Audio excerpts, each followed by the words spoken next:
अस्सलाम वालेकुम। कल हमने पढ़ा था यूज़र दिस दैट दीज दोस। आज हम उसके नेगेटिव सेंटेंसेस पढ़ेंगे। कल की तरह एक दफ़ा पहले मीनिंग्स देख लें। दिस ये, वाहद, दीज ये ज़्यादा, दैट वो वाहद, दोज वो ज़्यादा। अगर हमने किसी चीज़ को पॉइंट करना है तो हम इन चार वर्ड्स को इस्तेमाल करते हैं। अगर वो करीब की कोई एक चीज़ है तो फिर हम यूज़ करेंगे दिस, और अगर वो दूर की कोई एक चीज़ है तो फिर हम उसके लिए यूज़ करेंगे दैट। अगर कोई वो ये करीब की ज़्यादा चीज़ें हैं तो फिर हम यूज़ करेंगे दीज। अगर वो दूर की कोई ज़्यादा चीज़ें हैं फिर हम यूज़ करेंगे दोज। कल हमने पढ़ा था कि हम इनके साथ कौन से हेल्पिंग वर्ब्स जो हैं इस्तेमाल कर सकते हैं। सिंगुलर के साथ सिंगुलर हेल्पिंग वर्ब, प्लूरल के साथ plural helping verb. Simple present और सिंपल पास्ट में हेल्पिंग वर्ब जो इस्तेमाल होंगे वो होंगे इज़, आर सिंपल प्रेजेंट में, वाज, वर सिंपल पास्ट में। इज़ सिंपल प्रेजेंट का सिंगुलर हेल्पिंग वर्ब है, वाज सिंपल पास्ट का सिंगुलर हेल्पिंग वर्ब है, आर सिंपल प्रेजेंट का प्लूरल हेल्पिंग वर्ब है, वर सिंपल पास्ट का प्लूरल हेल्पिंग वर्ब है। नेगेटिव सेंटेंस, एफर्मेटिव सेंटेंसेस में आपने पढ़ा था दिस दैट दीज दोज के बाद हेल्पिंग वर्ब पुट करेंगे। और हेल्पिंग वर्ब इस तरीके से पुट करना है कि पहले देखना है कि जिस चीज़ को पॉइंट किया जा रहा है वो सिंगुलर है, जो हमारे पास पॉइंट वर्ड इस्तेमाल हुआ है वो सिंगुलर है। सिंगुलर के अकॉर्डिंग ही सिंगुलर हेल्पिंग वर्ब पुट करना है और प्लूरल के अकॉर्डिंग ही प्लूरल हेल्पिंग वर्ब पुट करना है।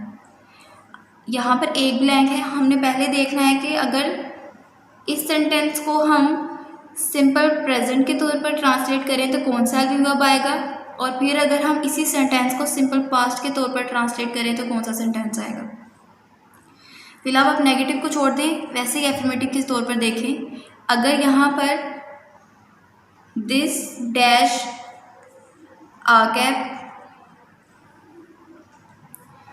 अब कैप एक है, पॉइंट किया जा रहा है करीब से, इसके साथ है यूज़ करें। अगर सिंपल प्रेजेंट में इस्तेमाल करें तो कौन सा हेल्पिंग वर्ब आएगा, सिंगुलर है तो सिंगुलर हेल्पिंग वर्ब आएगा। सिंपल प्रेजेंट में सिंगुलर हेल्पिंग वर्ब कौन सा है, इज़, यहाँ पर आ जाएगा इज़।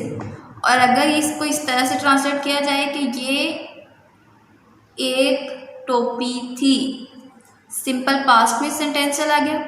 सिंपल पास्ट में इसके लिए सिंगुलर हेल्पिंग वर्ब कौन सा होगा, कैप एक है, दिस सिंगुलर है तो सिंपल पास्ट में सेंटेंस चला गया। सिंपल पास्ट में इसके साथ सिंगुलर हेल्पिंग वर्ब कौन सा इस्तेमाल होगा, वाज। उसी तरह दैट भी सेम यही है, दैट भी सिंगुलर है। सिंपल प्रेजेंट में इसके साथ इज इस्तेमाल होगा, सिंपल पास्ट में इसके साथ वाज इस्तेमाल होगा। दीज प्लूरल है, दीज के साथ हम यूज़ करेंगे सिंपल प्रेजेंट में आर, क्योंकि दीज प्लूरल है, कैप्स प्लूरल है, आर हमारे पास प्लूरल है। Plural noun plural point word के साथ plural helping verb, singular point word के साथ singular helping verb.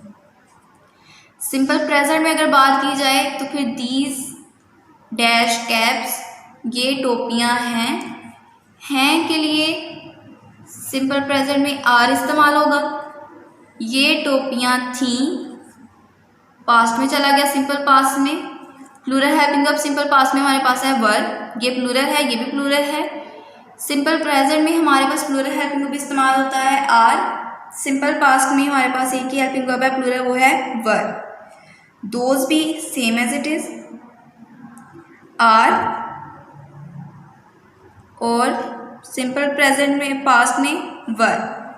Negative sentences है, जिस तरह पॉइंट वर्ड के फौरन बाद हेल्पिंग वर्ब पुट किया जाता है, उसी तरह नेगेटिव सेंटेंसेस में क्या किया जाता है कि हेल्पिंग वर्ब जहाँ इस्तेमाल होता है उसके फौरन बाद ही नॉट लगाया जाता है। ये ब्लैंक यहाँ बनाई है, this is was negative sentence बनाना है तो हेल्पिंग वर्ब के फ़ौरन बाद नॉट लगाना है। हेल्पिंग वर्ब कहाँ इस्तेमाल हुआ है? पॉइंट वर्ड के फ़ौरन बाद। हेल्पिंग वर्ब के फ़ौरन बाद नेगेटिव सेंटेंस बनाने के लिए नॉट लगा दिया जाता है। That is not a cap, that was not a cap. ये एक टोपी नहीं है, वो एक टोपी नहीं है। This was not a cap, ये एक टोपी नहीं थी। That was not a cap, वो एक टोपी नहीं थी। These plural. नेगेटिव सेंटेंस बनाना है तो हेल्पिंग वर्ब कहाँ इस्तेमाल हुआ? दीज के बाद। हेल्पिंग वर्ब के फ़ौरन बाद नॉट लगा दिया जाएगा। प्लूरल है इस वजह से यहाँ पर आ इस्तेमाल नहीं किया, आर्टिकल इस्तेमाल नहीं किया। दोज है, दोज भी प्लूरल है।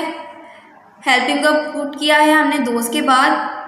हेल्पिंग वर्ब के फ़ौरन बाद नॉट पुट करना है नेगेटिव सेंटेंसेस में। Those are not caps, those were not caps. वो टोपियाँ नहीं हैं, वो टोपियाँ नहीं थीं। नेगेटिव सेंटेंस क्लियर हो गया कि नेगेटिव सेंटेंसेस में, मनफी जुमलों में नहीं का इस्तेमाल होता है। अब नहीं जो है उसकी इंग्लिश हो जाती है नॉट। तो जब हमने उर्दू सेंटेंस को इंग्लिश में ट्रांसलेट करना है तो हमने नॉट को कहाँ पुट करना है? हेल्पिंग वर्ब को हम पुट करते हैं पॉइंट वर्ड के बाद। तो फिर पॉइंट वर्ड के फ़ौरन बाद जो हेल्पिंग वर्ब है उसके फ़ौरन बाद ही नॉट पुट कर दिया जाएगा। ये मेरी टोपी नहीं है, ये टोपी, टोपी सिंगुलर। तो फिर ये को भी हम टोपी के लिहाज से ट्रांसलेट करेंगे इंग्लिश में। दिस है हेल्पिंग वर्ब है, तो दिस के फ़ौरन बाद हेल्पिंग वर्ब पुट किया जाता है। यहाँ पर आ गया हेल्पिंग वर्ब। नहीं को ट्रांसलेट करना है, हेल्पिंग वर्ब के फ़ौरन बाद नॉट आ गया। मेरी टोपी लास्ट पर, मेरी की इंग्लिश माई, टोपी कैप। ये हमारे दस्ताने नहीं हैं प्लूरल, दस्ताने प्लूरल। ये हो जाएगा दीज, दीज हेल्पिंग वर्ब हैं। आर नहीं, नॉट हमारे दस्ताने। और ग्लव्स, वो गुलाब नहीं था, वो गुलाब, गुलाब सिंगुलर तो वो भी सिंगुलर। दैट था helping verb, helping verb this that those these those के बाद आएगा। दैट वॉज नहीं, नॉट गुलाब एक है तो इसके साथ आ जाएगा आरोज। वो फूल नहीं थे, फूल नहीं थे से पता चल रहा है ये ज़्यादा है।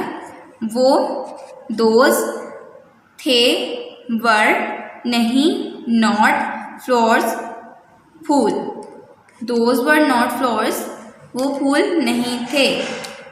ये 4 सेंटेंसेस आपने लर्न भी करने हैं और राइट भी करने हैं। डायरी है, page number 49। Negative sentences, learn plus right. और ये जो ऊपर आपको चार्ट बनाकर समझाया गया है इसको आपने एक दफ़ा रीड कर लेना है।